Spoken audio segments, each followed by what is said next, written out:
of this. You know, Funsuk Wangru once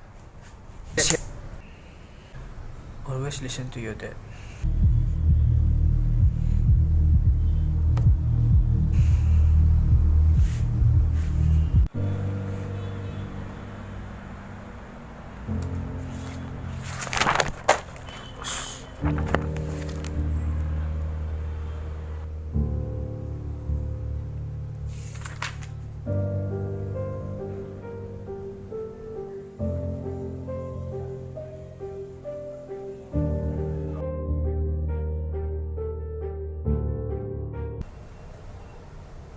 Hey, Sun!